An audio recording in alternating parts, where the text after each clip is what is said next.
Hey guys, how's it going? So what am I working on now? I've got this Toyota Tundra. It appears to be a 2012.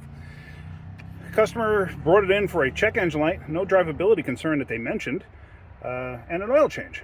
So let's hook the scanner up, let's see what we got. So here is my old trusty scanner. I haven't put the key in yet. Let's find L connector O, which should be right here. All right, let's turn the key on. Hopefully the chime just doesn't go bananas on this thing. Cool. Okay.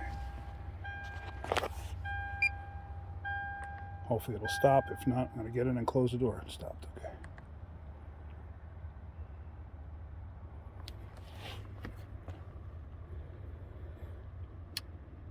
Must be loading the vehicle. It's usually the only reason it would take this long. Come on. Wakey, wakey. Come on, baby. Wake up. There we go. We're getting somewhere now. Now we're cooking with butter. All right, collecting data. Please wait. I'm not going to do a code scan. I'm just going to go into the engine and see. Okay, so we got a 2012 Tundra with a 4.6 V8. So I'll go to engine. Let's see what we got. Codes only. Let's see, is this going to have a current code? Oh, got a few. Evap leak, evap leak, evap leak. Leak detection pump stuck off, stuck on. Wow, there is quite a bit of codes there. I've never actually dealt with these codes before.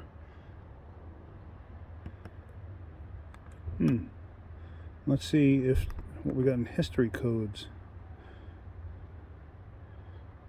Startability malfunction. Startability malfunction. I think, if I'm not mistaken, that code has to do with when you went to go start it and nothing happened, like the starter just clicked like a bad starter, but that's obviously not going to reflect on what everything else is here. All right, let me pull up to the building so I can get internet, so I can actually look at basically information on the codes, because that'll help me figure out what's going on. Hang on a second, let's move. All right, so back down at the shop, and all the codes that I have in here, I did research this. Let's just look at this again real quick. So these are the history codes. And we have the P043E, the P043F, the 1604, the 2401, the 2402, the 2419. Now, the 1604, the startability malfunction, what that is, and I was wrong, it's that the car will start and stall. Most common failure for that is a dirty throttle body. And so we're going to look at that. I'm sorry for the lights reflecting on that. So we're going to take a look at the throttle body. Now, all these other codes, what I have found, if you have these codes, these two and these three, all setting at the same time, which this vehicle does, the most common failure on these is the charcoal canister leaking. Like it's actually gets cracked or broken, or the seam leaks, stuff like that. So what I need to do is I need to get this up on the rack, and I need to investigate the charcoal canister, the vapor canister, whatever you want to call it, and physically look at it. Because I am finding in Identifix and All Data and in Snap-on, that is, for all of those codes being set at the same time, it seems like every single one of them, it's a vapor canister. So I want to actually physically verify that there's something going on there. Of course, I don't have a smoke machine here. I do have a smoke machine, I don't have it here. But this would be a good one to use it on too.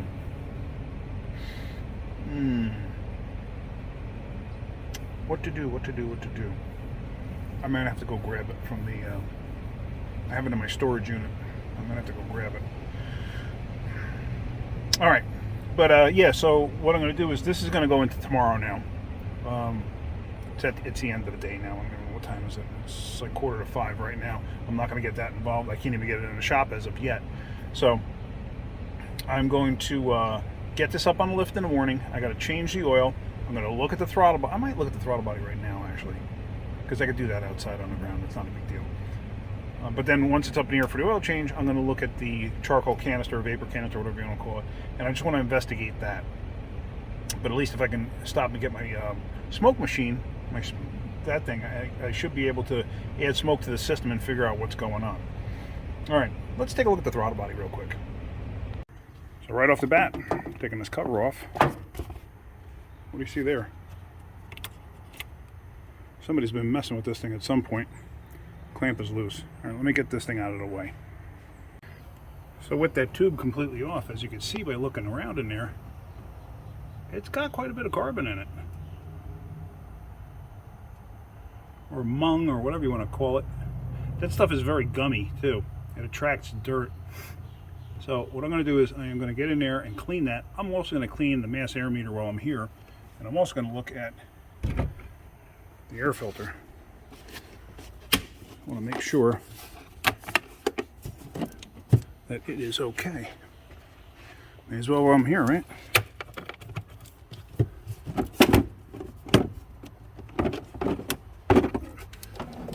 There's another clip, I didn't realize it. Yeah, it's not bad. That can stay, no big deal. Alright, so what we're going to do is, it's got Phillips screws, we're going to take those out and clean it. I'd rather have it out of the casing there when I do that. But we're going to spray out that throttle body and clean that. So now with the mass air meter out, I'm just going to spray it liberally with this, to the electronics cleaner. So let me just lay this down. Now whenever you do this, make sure you put it in a spot where you don't care that you hurt anything around it, because sometimes this stuff can get on paint or whatever and mark the paint, stain the paint or whatever.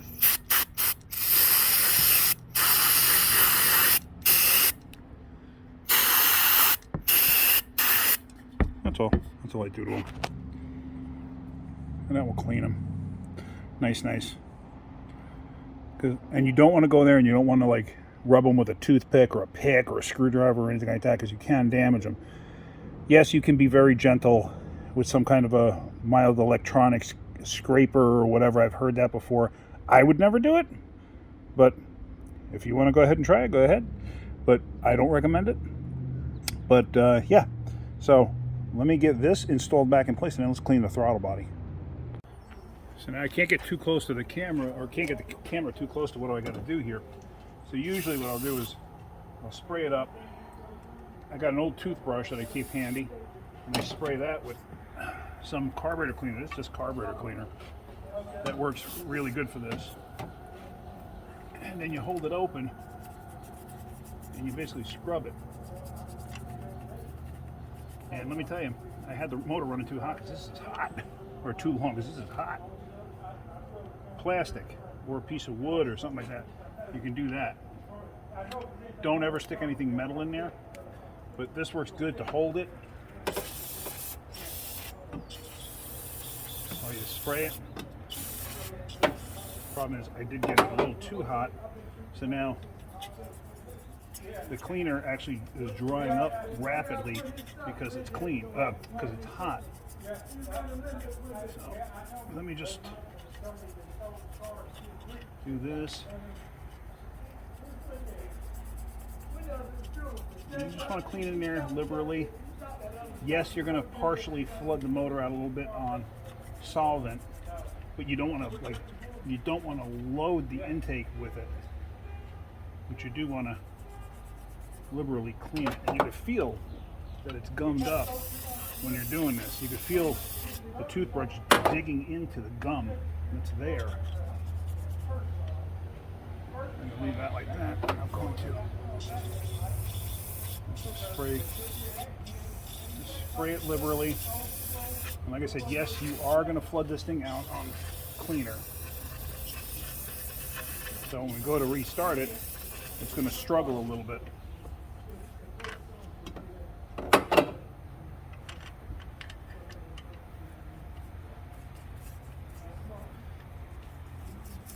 But you don't want to dump an entire can of that stuff down there.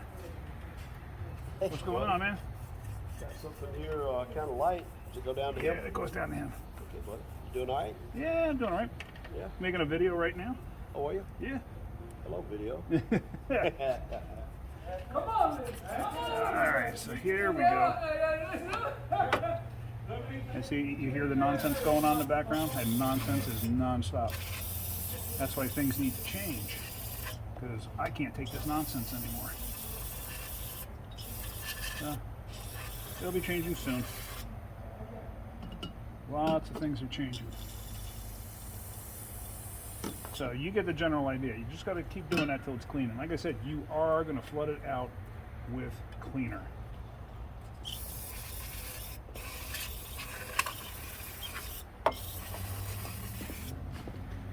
So let me just keep going. You don't have to watch the entire thing.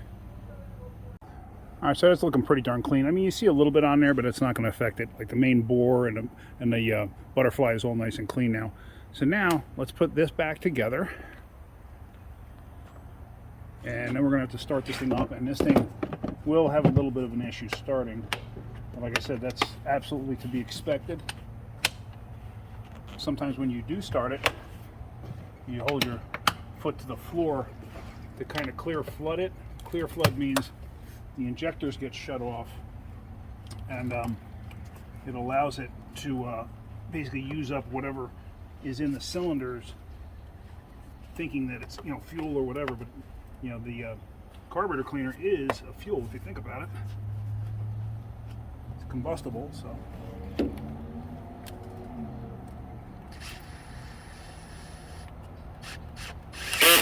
Now when I did first start this truck, it did kind of like, the idle did kind of fall on its face a little bit, and it did have a little bit of an issue idling. So with that done, let me just put this tools and stuff out of the way.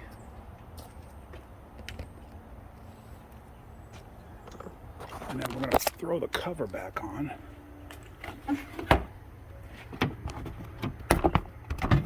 Let me look underneath there and verify where everything's supposed to go. Hang on.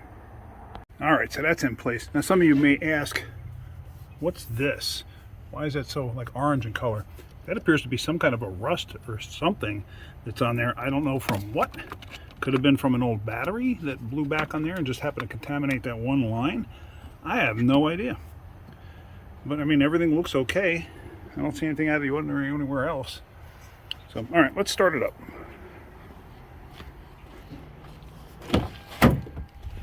I am pretty confident that that's gonna straighten out that one code. Close the door.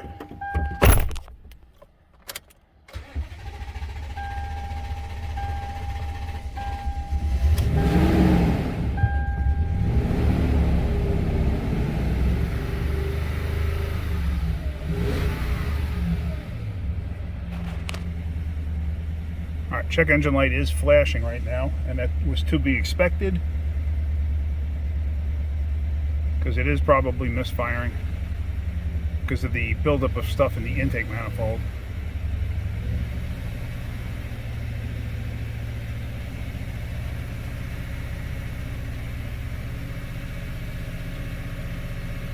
It should clear itself out.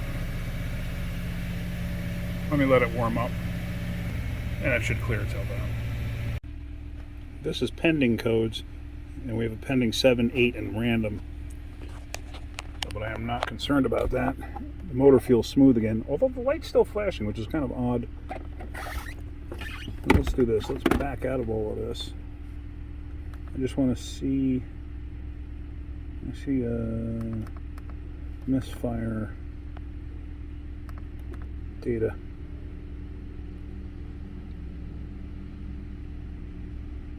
Data, potato. Come on.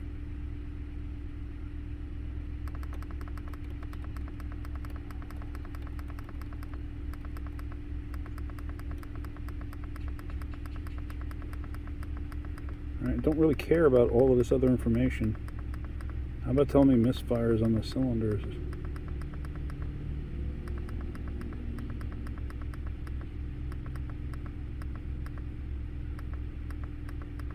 Oh, all the way at the end. Yeah, see?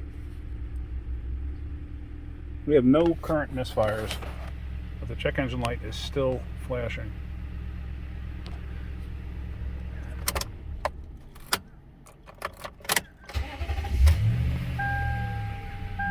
Alright, so there, now it's back on solid. Okay, that's fine. I'm good with that. Motor's smooth. And also the idle is definitely up compared to what it was. So now I'm going to let this thing sit overnight, and then tomorrow morning I'm going to start it up and see if it, see how the idle is. But the idle is actually definitely improved since I cleaned that throttle body. Yeah, so we're going to do that. And first thing in the morning, I'm going to start this thing up because I got to change the oil. So I'm going to start it up, let it warm up. I want to see how it idles cold. Because like I said, this thing was sitting for overnight. And when I don't know, I think it was dropped off Saturday, so it sat for a day. And by the time I got to it and started it, I thought it kind of like wanted to stall in the initial start. So we'll see what it does in the morning. I mean, after it heated up, it seemed to idle fine. Right now, it seems to be idling better, than it was before. So, and plus on the restart, you saw how the idle shot up and came back down. Really didn't do much of that when I first started it before. So, okay, let's see what happens in the morning. I'm back in the Toyota, and I haven't started it yet. Let's see what it does. Oh, it's much better than yesterday. Like I said, it held like right around 1,000 and stumbled and everything else and then died out.